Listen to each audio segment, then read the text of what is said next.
밤이 왔습니다. 신약 성경에 먼저 기록된 세 복음서와는 달리 다른 성격을 지닌 예수의 이야기를 이 교회에 전해주었던 요한복음의 저자는 유다가 예수님께 빵을 전해받고 그 식탁을 나가 밖으로 나간 그 시각을 밤이 되었다라고 기록합니다. 우리의 밤은 당신의 낮보다 아름답고 이 네온이 불타는 황홀한 밤거리를 일찍부터 노래하였던 현대인에게 밤은 그렇게 어둡지만은 않습니다. 밤은 때로는 낮보다 환하고 생동감 있기까지 합니다. 그럼에도 불구하고 밤은 여전히 많은 사람들에게 원초적인 두려움을 자아냅니다. 그 깜깜함, 캄캄함 속에 무엇이 있는지 알지 못하기 때문에 밤은 공포로 다가옵니다. 밤의 어둠은 차갑고 고요하기까지 하여서 우리 마음은 자주 침묵 가운데 잠기게 됩니다. 그 침묵 속에서 우리는 홀로 내던져진 느낌을 역시 받습니다. 들리는 것은 내 목소리의 이 메아리 뿐인 것 같은 경험이 우리를 소외시키고 낯선 두려움에 잠기게 합니다.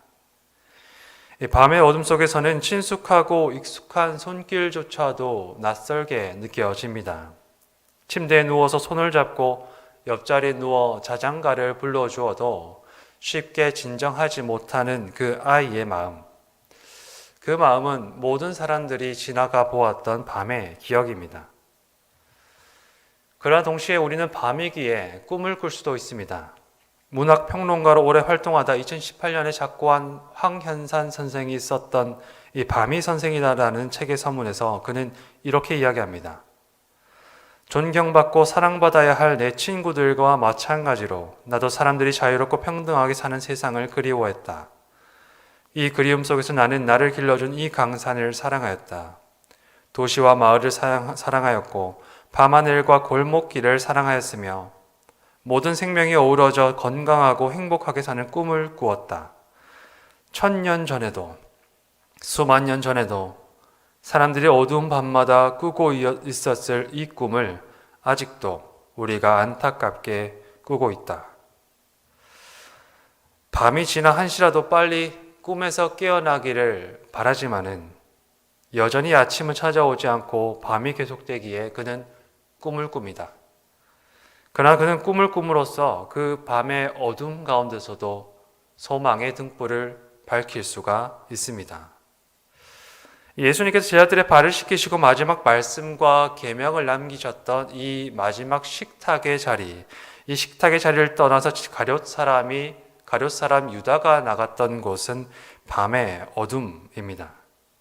그 남아있는 식탁에는 아직까지 작은 촛불이 식탁을 밝히고 있지만은 유다가 가는 곳에는 어둠만이 가득 채우고 있습니다. 그러나 이내 그 어둠, 그 밤의 어둠은 지금 예수님과 제자들이 둘러싸여 있는 작은 촛불이 밝히고 있는 그 식탁마저 덮치게 될 것입니다. 그 등불은 밤바람에 흔들리다 꺼져버리게 될 것이고 예수님과 제자들의 식탁 교제도 한가운데, 어둠의 한가운데 잠기게 될 것입니다. 예수님은 머지않아 홀로 내버려둠을 당하고 제자들은 그 사랑하는 선생을 배신하였다는 죄책감과 어디로 나아가야 할지 알지 못하는 혼란 가운데서 시리에 빠져 갈 바를 알지 못하고 어둠에 잠기게 될 것입니다. 교회는 오랜 시간 동안 이 교회력을 따라서 내일 목요일부터 사흘을 성3일로 지켜왔습니다. 예수님께서 대제사장의 무리에게 잡혀가셔서 이 로마의 군병들에게 고초를 받으시고 또 십자가를 지고 골고다 언덕에 올라가 매달려 숨지시기까지 그리고 차갑고 어두운 무덤에 이어서 돌문으로 닫혀서 그 캄캄한 어둠 가운데 자리하게 되시는 그 시간. 그 시간은 교회는 성목요일, 성금요일, 성토요일로 보내면서 묵상하며 함께 지나가게 됩니다. 가장 어두운 시간, 교회에게 있어서 가장 어두운 시간을 앞두고 오늘 우리는 이 본문 속에서 예수님과 제자들을 만나게 됩니다. 요한복음에서 예수님이 제자들과 함께 나누셨던 이 식사 장면은 다른 복음서에서 볼 수 없는 이야기들을 담고 있습니다. 예수님께서 제자들의 발을 씻겨주셨던 이야기들과 이 빵을 포도주에 적셔서 유다에게 건네주셨던 이 장면 역시 요한복음에서만 들을 수 있는 이야기입니다. 유다가 이 밤에 바깥으로 나간 이후에 그 자리에 남아있는 나머지 11명의 제자들과 함께 이야기를 나누시면서 길게 말씀을 전하시는 장면, 이 요한복음 14장에서 17장의 내용 역시 다른 복음서에서는 볼 수 없는 아주 특별한 장면입니다. 우리는 예수님의 죽음 이야기에 매우 익숙하기 때문에 십자가까지의 경위를 잘 알고 있습니다. 예수님의 사역은 일찍부터 유대인들의 반대, 유대인 무리의 지도자들의 반대를 맞아왔습니다. 그들은 몇 차례 예수님을 살해하고자 공모하였고 그 시도가 번번이 실패로 돌아가였을 때 적당한 때를 찾고 기다리고 있었습니다. 마침 그때 예수님의 이 지근거리에 있던 제자 중 한 사람, 가룟 사람 유다가 그들을 찾아옵니다. 그는 예수님을 체포할 적당한 때와 장소를 두고 그 지도자들과 함께 흥정합니다. 그 값은 은 30세겔. 유다는 자기 몫을 약속받고 예수님을 그들에게 넘길 때를 기다리게 됩니다. 그래서 오늘 본문을 읽은 우리 머릿속에서는 매끄럽게 이 유다의 배신 이야기가 이어지게 됩니다. 6월절을 앞두고 어둠이 짙게 깔린 밤, 여느 때와 다름없는, 그러나 여느 때와는 다른 식탁을 예수님께서 제자들과 함께 나누시면서 이렇게 말씀하십니다. 내가 진실로 진실로 너희에게 이르노니 너희 중 하나가 나를 팔리라. 그 말씀에 베드로의 사인을 받은 한 제자가 예수님께 묻습니다. 주님, 그 사람이 누구입니까? 예수님께서는 내가 빵을 적셔다 주는 사람이 바로 그 사람이다라고 말씀하시면서 동시에 이 가룟 사람 유다에게 빵을 적셔서 건네어 주십니다. 그리고 이렇게 말씀하시죠. 내가 하는 일을 속히 하라. 이 장면에서 매우 이상한 것은 이 모든 말씀을 제자들이 듣고 이 모든 행위를 제자들이 보았음에도 불구하고 그 일을 이해하지 못했다는 것입니다. 예수께서는 자신이 하는 행동의 의미를 말씀하셨음에도 불구하고 그리고 그와 같이 행하셨음에도 불구하고 제자들은 마치 아무것도 보지 못한 것처럼 아무것도 듣지 못한 것처럼 예수님의 말씀과 행동을 이해하지 못합니다. 과연 도대체 이 식탁 자리에서 무슨 일이 일어난 것일까요? 그리스도 교회에서 이 유다는 배신의 대명사로 기억되고 있습니다. 예수님의 죽음에 익숙한 우리에게 유다는 씻을 수 없는 죄인으로 기억됩니다. 은 30세겔에 예수님을 팔아넘기고 자책하여서 스스로 자신의 목숨을 끊었던 유다는 용서받을 수도, 용서를 구할 수도 없는 인물로 기록됩니다. 그런가 하면 사람들은 의뢰 유다이기 때문에 그가 행하였던 배신을 당연한 것으로 여기기도 합니다. 예수님께서 돌아가신 후 최소한 30년에서 60년이 지난 후에 기록되었던 이 교회의 복음서 기자들 역시 줄곧 유다를 부정적인 인물로 묘사합니다. 그는 예수 공동체의 돈을 받고도 그것을 탐하는 도적이었다거나 이 이웃을 향한 긍휼한 마음보다도 먼저 돈을 사랑하는 사람이었다라는 기록들이 그러한 교회의 인상을 남겨두고 있습니다. 이런 말씀을 읽을 때마다 마치 유다는 애초에 그럴 일을 할 만한 사람, 그럴 일을 할 만한 악인이었다는 식의 인상을 우리는 받게 됩니다. 결국엔 돈에 눈이 멀어서 하나님의 아들 예수를 팔아넘겼을 것이다 라고 생각하게 되는 것입니다. 가룟 사람 유다에 대한 우리의 인상에도 불구하고 성경이 유다를 예수님의 제자라고 불렀다는 사실을 우리는 또한 기억해야 할 것입니다. 곧 그는 다른 11제자와 마찬가지로 예수님을 따라 나선 그때에 자신의 모든 것을 버려두고 그 즉시 곧 바로 예수님을 따라 나선 사람이었다는 것을 뜻합니다. 물론 제자들에게는 예수님을 따라 나섰던 복잡한 동기가 있었습니다. 그럼에도 불구하고 그들은 예수님을 따라 나서기 위해 자신들이 소유하고 자신들이 안락하고 자신들에게 익숙하게 생활하였던 그 일상의 모든 것들을 내버려 두고 그 즉시 곧 예수님을 따라 나섰습니다. 그들의 따라 나선 가운데는 한치의 망설임이 없었다. 뿐만 아니라 이 나머지 11제자와 마찬가지로 제자 유다는 예수님의 이 새로운 공동체, 새로운 이스라엘을 상징하는 12지파의 한 사람으로서 예수님의 부름을 받는 사람입니다. 그가 역시 공동체의 돈, 곧 이 재정과 살림을 맡았다는 사실 역시 한편으로는 중요한 역할과 신임을 예수님에게 받았다라는 의미이기도 하겠지요. 예수께서 그를 부르시고 세우셨다는 사실을 우리가 간과한 채 그저 그의 배신과 도적이라는 오명만을 기억한다면 우리는 그를 세운 예수님의 안목을 의심할 수밖에 없을 것입니다. 그러나 만일 예수님께서 사람을 잘못 본 것이 아니라면, 예수님께서 사람을 잘못 세우신 것이 아니라면 우리는 이 일의 경위를 또 다른 이유를 한번 생각해 보아야 할 것입니다. 어째서 유다였을까? 그가 특별히 신의를 지키지 않고 자기 이익에 따라서 자기 자리를 여기에서 저기로 옮기는 사람이었기 때문이었을까요? 아니면 그의 마음에 하나님보다 돈을 더 사랑하는 탐욕이 자리 잡고 있었기 때문일까요? 그렇다면 어째서 왜 자신만만하게 자신의 죽음까지 예수님을 따라가겠노라고 다짐하였던 베드로, 그 베드로는 이 배신에 포함되지가 않는 것일까요? 왜 예수님의 십자가를 두고서 그 십자가 좌우편에 자신의 자리를 달라고 청탁하였던 세베대의 아들들 역시 그 탐욕과 어리석음의 대명사로 우리에게 기억되지 않는 것일까요? 유다가 예수님께 빵 조각 받은 후에 사탄이 그 속에 들어갔다는 이 말씀 역시 우리의 물음을 더욱 어렵게 만듭니다.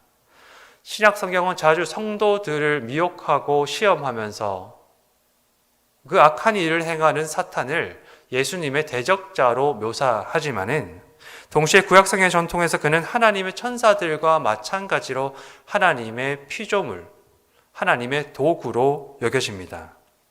마치 하나님의 뜻을 전하고 그것을 수행하는 천사들의 하나와 같다라는 것입니다. 그 예가 이스라엘 첫 번째 왕 사울을 괴롭게 하였던 여호와의 악령을 묘사하는 사무엘상 16장에 기록되고 있습니다. 그래서 마치 눈과 귀가 닫힌 것처럼 제자들이 아무것도 이해하지 못하는 이 식탁의 상황, 예수님께서 건네신 빵과 함께 사탄이 그 즉시 유다에게 들어갔다는 이 요한복음의 이야기는 마치 유다가 아닌 하나님께 배신의 주도권이 쥐어져 있는 것처럼 들리게 만듭니다. 어째서 유다였을까요? 태어날 때부터 시각장애를 가진 이를 가리켜서 제자들이 질문했던 것처럼 우리가 유다 한 사람의 문제로 이 질문을 던진다면 사실상 우리는 세리와 같이 기도할 수밖에 없을 것입니다. 세리를 바라보며 하늘을 향해 고개 들어 기도했던 바리새인과 같이 기도할 수밖에 없을 것입니다. 하나님이여, 나는 다른 사람들 곧 토색 불이 간음하는 자들과 같지 아니하고 이 세리와도 같지 아니함을 감사하나이다. 주님, 우리는 저 유다와 같이 주님을 제 욕심에 판 자들과 같지 아니함을 감사하나이다. 그러나 과연 그런 것일까요? 유다의 문제, 이 유다와 예수님의 문제의 질문을 던지면 던질수록 우리의 질문은 캄캄한 어둠 속에 잠기게 되는 것을 느끼게 됩니다. 수수께끼로 가득 차서 아무것도 대답될 수가 없습니다. 마치 유다와 예수님의 사건은 우리의 이해와 상식을 넘어서 있는 것 같은 생각이 듭니다. 묻고 또 묻고 탐구하고 또 답을 찾아도 우리의 손이 닿을 수 없는 저 너머에 있어서 결코 잡을 수 없는 답처럼 생각이 됩니다. 교회는 이러한 것을 자주 신비라 이야기합니다. 신비는 사람의 손이 닿는 곳 넘어 있어서 우리의 그저 주어질 뿐인 것처럼 이야기됩니다. 그러나 신비란 단순히 우리가 알 수 없는 것을 위한 이름이 아닙니다. 신비는 우리가 도무지 닿을 수도 잡을 수도 없는 것이지만 그 속에서 하나님을 만나기 때문에 비로소 신비라고 일컬어지게 됩니다. 우리는 유다와 예수님 사이에 어떤 일이 일어났는지, 예수님은 어째서 유다를 선택하셨는지, 하나님은 어쩌면 영원히 세상을 향한 하나님의 사랑으로부터 유다를 소외시킨 것은 아닌가에 대한 물음에 대답을 할 수가 없습니다. 그러나 이 사건은 우리에게 하나의 신비로, 이 사건은 우리를 하나님의 신비로 이끌어갑니다. 그 신비는 배신자와 죄인으로 선택된 유다에게 있는 것이 아니라 사랑하는 제자에게 버림받기를 자처하셨던 예수께 있습니다. 우리는 밤의 어둠 속으로 나간 유다의 이야기 속에서 예수님을 배신하였던 유다를 만나는 것이 아니라 사랑하는 이들에게 배신당하기를 자처하셨던, 사랑하는 이들에게 버림당하기를 자처하셨던 하나님을 만납니다. 하나님은 과연 누구십니까? 옛 선지자는 그분을 가리켜서 이렇게 이야기합니다. 주님은 빛도 짓고 어둠도 창조하며 평안도 짓고 환난도 창조하시는 분이시다. 이해할 수 없는 고난에 몸부림치는 욥을 향하여서 하나님은 자기 자신을 증언하시며 이렇게 말씀하십니다. 나는 땅에 기초를 놓은 자, 바다가 모태에서 터져나올 때 문으로 그것을 가둔 자, 아침에게 명령하여 모든 날에 문을 여느니. 그리고 믿음의 조상들은 하나님을 가리켜 태초에 홀로 계셨으며 모든 숨쉬는 것들의 터전과 숨이 되신 분이시라 고백하고 있습니다. 그때 그런 하나님이 사람이 되셨습니다. 인간이 되셨습니다. 태초에 홀로 계시며 모든 것을 창조하신 하나님께서 사람이 되셨다는 의미는 어떤 것일까요? 그가 사람의 옷을 입으셨다는 것이 어떤 의미로 우리에게 다가오고 있습니까? 하나님께서 사람이 되셨다는 것은 그분이 필요를 갖는다는 뜻입니다. 아무런 필요를 갖지 않고 홀로 완전하신 분이 필요를 필요로 한다는 것. 사람이 되신 분은 먹을 것을 필요로 하고 쉼을 필요로 합니다. 몸을 보호하고 수치를 가릴 옷을 필요로 하고 밤의 달과 낮의 해로부터 자신을 지켜줄 따뜻하고 안락한 집을 필요로 합니다. 사람이 된다는 것은 그분이 사람이 되셔서 사람 사이로 들어간다는 것을 뜻합니다. 한자어 인간이라는 말이 가리키는 것처럼 사람이 되셔서 사람이 사람을 필요로 한다는 것. 사람이 되어서 사람을 필요로 한다는 것은 누군가가 자신의 이름을 불러줄 존재를 필요로 한다는 뜻입니다. 김춘수 시인의 시 꽃처럼 내게 다가와서 다정한 목소리로 나의 이름을 불러줄 누군가, 마침내 내 이름을 불러서 나의 의미를 일깨워줄 누군가를 필요로 한다는 것입니다. 김현경이라는 작가는 자신이 써서 사람, 장소, 환대라는 책의 서문에 이렇게 이야기합니다. 어떤 개체가 인간이라면 그 개체는 우리와의 관계 바깥에서도 인간일 것이다. 즉 우리가 그것을 보기 전에도, 그것의 이름을 부르기 전에도 그 고유한 특성에 의해서 이미 인간일 것이다. 반면에 어떤 개체가, 어떤 이가 사람이 되기 위해서는 사회 안으로 들어가야 한다. 사회가 그의 이름을 불러주어야 하며 그에게 자리를 만들어 주어야 한다. 사람은 자기 자신이 아닌 타인을 필요로 합니다.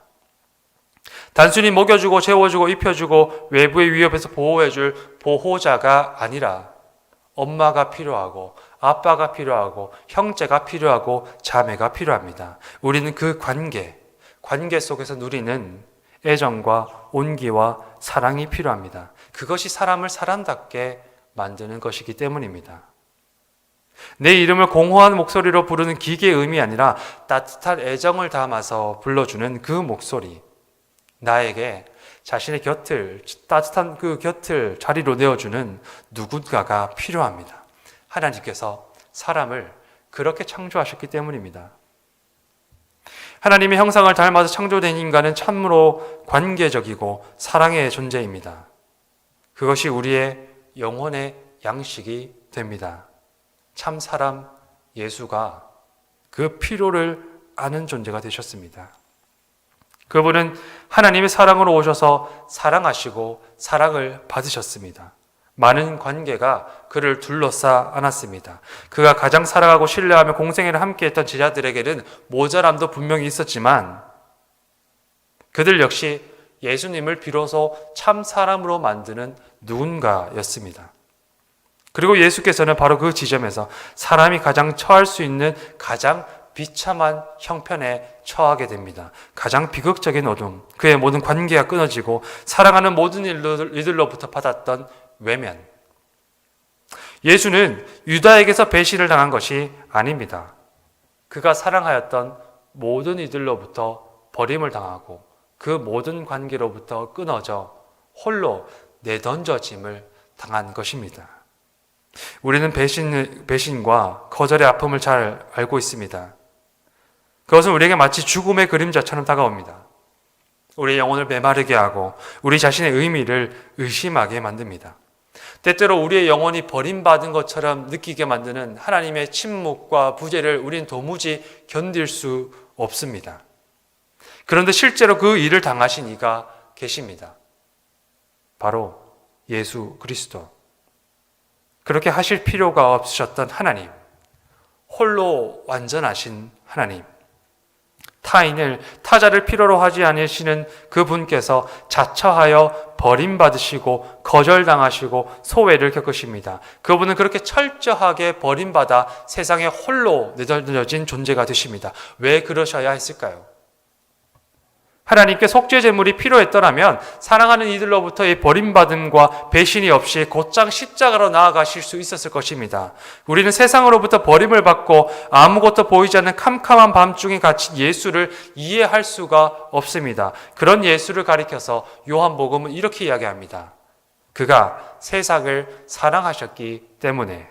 우리는 이 사랑을 이해할 수가 있을까요? 우리는 이 사랑을 도무지 이해할 수 없습니다.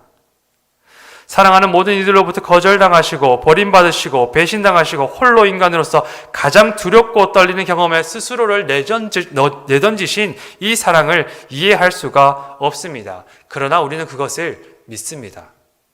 이해할 수 없지만 하나님께서 세상을 사랑하셨기 때문에라는 이 말씀을 믿습니다. 이 말씀 안에서 버림받기를 자처하신 하나님을 다시금 만나게 됩니다. 그 하나님, 그 예수께서 오늘도 여전히 계속하여 밤을 지나가고 계십니다. 그분은 오늘도 버림당하고 계십니다. 십자가에 달리신 예수보다 나를 먼저 내세우는 우리에게서 하나님 나라를 위한 자기 십자가보다 나의 안위와 만족을 위해 애쓰는 우리에게서 하나님 나라와 그 뜻보다 나의 필요에 귀를 먼저 귀 기울이는 우리에게서 예수님은 여전히 거절당하고 계십니다. 내가 문 밖에 서서 두드리노니 라고 말씀하고 계시지만 여전히 문을 걸어 잠그고 나 자신의 세상을 고집하는 우리에게서 예수께서는 여전히 버림받고 계십니다. 찬송가 290장의 옛 고백처럼 우리는 늘 예수님을 배반하는 사람, 그가 바로 나 자신 곧 우리입니다. 저 가룟 사람 유다와 제자들의 무리로부터 자신을 둘러싼 모든 이들로부터 스스로 손으로 지은 온 세계로부터 버림받으신 예수는 여전히 그 핏값으로 사신 이들에게 버림받으시고 이 밤에 짙은 어둠의 길을 지나가고 계신 것입니다. 그러나 예수께서는 그 밤중에도 여전히 꿈을 꾸십니다. 당신의 필요가 되시고 당신의 사랑이 되시고 당신의 피와 살로 그 몸이 되게 하신 이들의 다시금 돌아와서 온전히 하나가 되는 꿈. 그 꿈을 꾸시며 밤의 어둠 가운데 소망의 등불을 밝히시고 그 밤이 지나 아침이 찾아오기를 예수께서는 여전히 기다리십니다. 우리는 우리 자신의 배신 속에서 하나님의 사랑이 되신 예수를 만나게 됩니다. 예수 그리스도의 고난 주간을 통해 그 십자가의 부활의 소망을 향해 나아가시는 모든 성도님들께 우리의 죄 가운데서 하나님의 사랑을 만나는 이 신비의 은혜가 함께 하시기를 축복합니다. 그리고 그 사랑의 만남을 통해 밤의 어둠을 걷어내고 주님의 아침 속으로 들어가시는 복이 함께 하시기를 축복합니다. 우리의 헛된 걸음에서 돌이켜서 우리의 사랑을 담아 예수님의 이름을 부르실 때에 주님의 빛이 여러분들과 함께 하시기를 주님의 이름으로 축원합니다. 함께 기도하시겠습니다. 하나님, 어떤 필요도 갖지 않으시는 홀로 완전하신 주님께서 우리와 같이 사람이 되셨습니다. 사람이 되신 주님은 영혼의 가장 깊은 비통함, 거절과 소외와 버려짐을 자처하셨습니다. 우리는 그 사실을 이해할 수 없지만 믿음 안에서 그 버려짐 가운데서 우리를 사랑하신 하나님을 만납니다. 우리의 삶과 영혼이 온전히 주님께로 돌아가 여전히 어두운 밤 가운데서 꿈꾸고 계시는 주님과 하나가 되어서 새벽의 등불을 밝힐 수 있기를 소망합니다. 주님의 죽으심과 부활에 합하는 참된 세례를 우리에게 베푸시고 우리 영혼이 주님을 더욱 가까이 하게 인도하여 주옵소서. 예수 그리스도의 이름으로 기도드립니다. 아멘.